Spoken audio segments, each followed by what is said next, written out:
Hello again. I've recently been asked to look at this Dansette R30 radiogram, and I'm really looking forward to it. Haven't looked at one of these for almost 2 years now, so this should be quite exciting. So let's get on with it. The main problem with this record player is excessive hum and very weak radio channels. There's also another number of other issues that need sorting out, such as the illegal power cable, 2-core cable that's on it. That needs to be changed to earth 3-core, and also it needs to have a compliant 13-amp plug fitted. Apart from a good cleanup, and once the issue of hum has been resolved, then this should be a good working machine. So let's get on with it. Okay, so let's plug it in and see what we get on it. I've already done some insulation check on it, and that seems to be alright. There's no dead shorts on it. So let's turn it on and see what happens.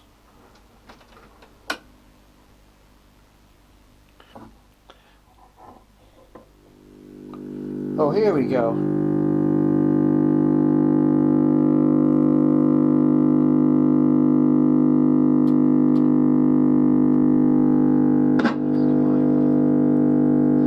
This is the amplifier part of the circuitry, and in the picture in the center there you can see the can, which is the culprit of the hum.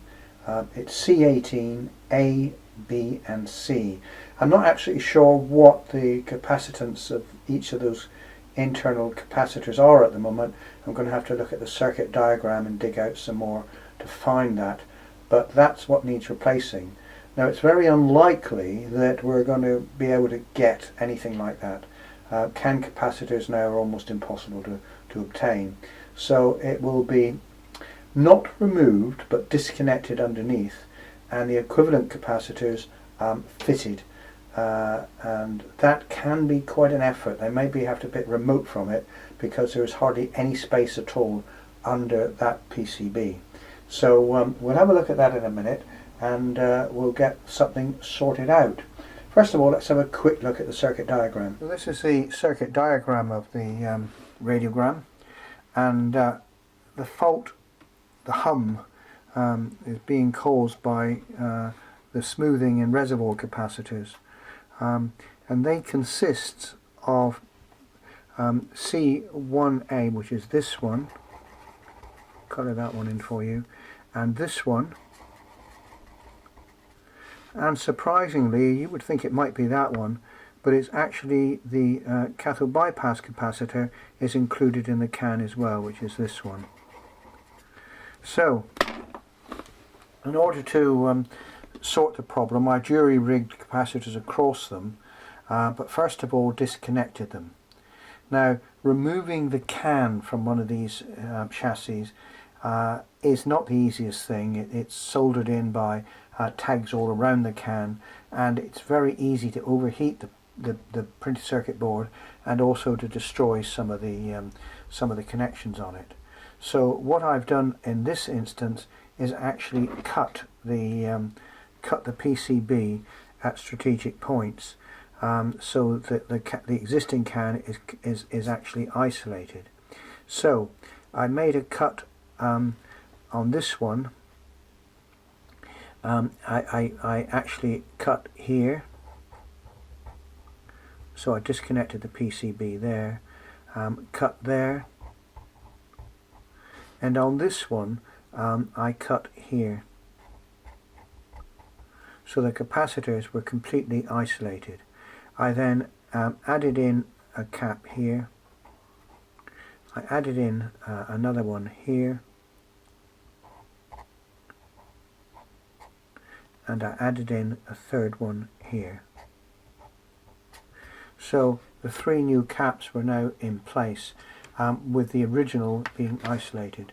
It's not good just to hang your new capacitors across the other one without disconnecting it, in case there's an internal problem, and it could damage the new caps that you put in. So by isolating them, just by cutting the PCB with a very fine drill. It's not alarming because you don't put a lot of heat on it, but it does thoroughly isolate them. Of course, check it with an ohm meter afterwards. So that's what I've done, and I've hung now some temporary capacitors across it, so let's see how it sounds now. A little bit difficult to see the actual cuts I've made because the other capacitors are hung across it, but there's actually one here which is cut, a second one here, and the third one is cut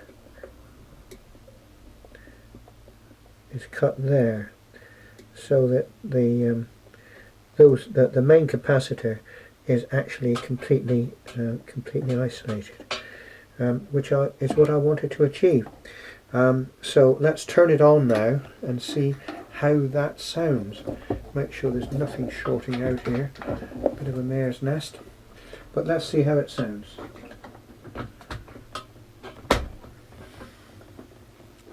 Give it a few minutes to actually come up to volume. We'll come back from it.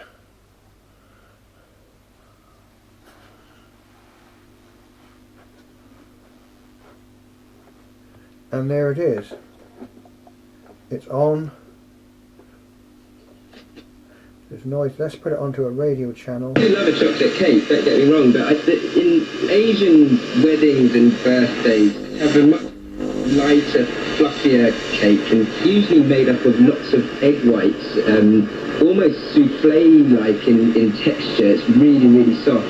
For birthdays, it usually be covered in loads and loads of fresh cream, and then the decorations are done with fresh fruit. But the one that I really like from... So there it is. There's no hum on it whatsoever, and those capacitors are doing the trick.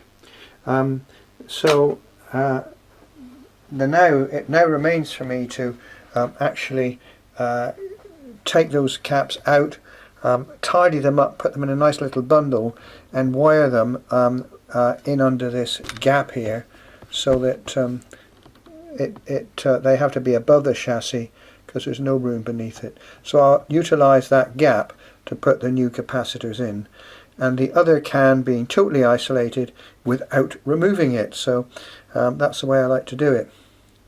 I've got a small drill. This is my technique for doing it.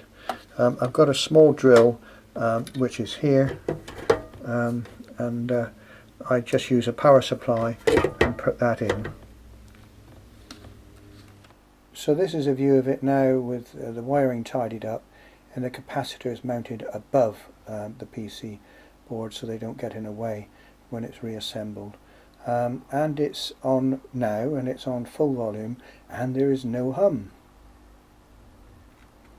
Okay, so capacitors now zip locked into place on the old can, and new mains lead fitted and earthed out onto the deck. So I think we're just about there. I've hoovered out the inside, got rid of all the detritus, and going to now reassemble it.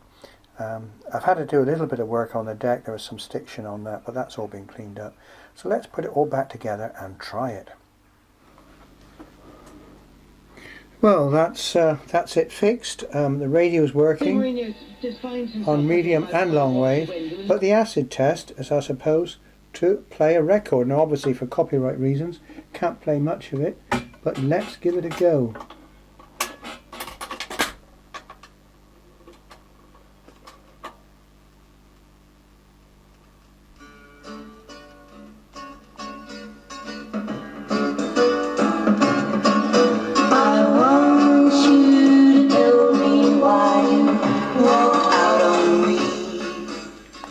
Well, that's all I can actually play of the music, but there it goes, and it's working absolutely perfectly. It needs a clean up. It's got, but I've got the new mains cable on and a legal plug. Everything is tidied up inside and hoovered out. All the muck is gone, and I'm quite pleased with it. It's a lovely Dansette Radiogram, and I hope the owner, when he comes back for it, will be pleased.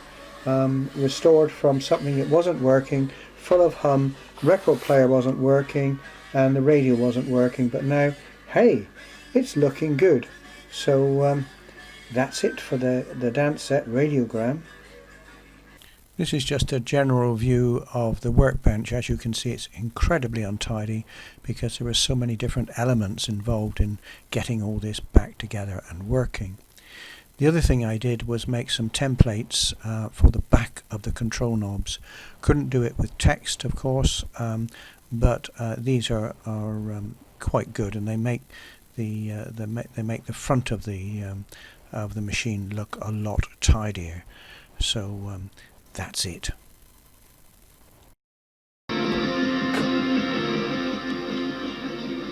Well, there you are. A finished Dansette Radiogram, manufactured somewhere in the early 1960s, probably 55 years old now, but working absolutely perfectly. Radio, gramophone, and long wave and medium wave and gramophone, and it all works really well. It's taken me a while to get all this sorted. Replaced 4 capacitors altogether, cleaned all the valve bases, cleaned the controls, and did some maintenance work on the deck, and fitted a new mains lead and a compliant plug. Apart from that, not an awful lot wrong with it. It's very clean inside. Well, now I've hoovered out all the bits and pieces that were there, and I am very, very pleased with the repair. I hope the owner, when he comes to retrieve this, will enjoy it. Some of the knobs are a bit discoloured, but that can all be sorted. The thing itself is working, and I've enjoyed doing it. Unfortunately, when this goes, I'm going to have an empty bench again. However, it is the 100th anniversary of Agatha Christie's first novel, and I'm going to do a little short video on that. So, but that's another story. Hope you've enjoyed watching this video. It's been a bit tedious, a bit long, but I wanted to get it all in one video and not split it up. It's been nice to make this. Hope you've enjoyed it. Give me a like if you have, and until next time, as always, take care. Inspirational experience for me. Ian McCulloch from the Bunnymen was in the audience. The whole audience, there's just a great sense of excitement and something very other about it.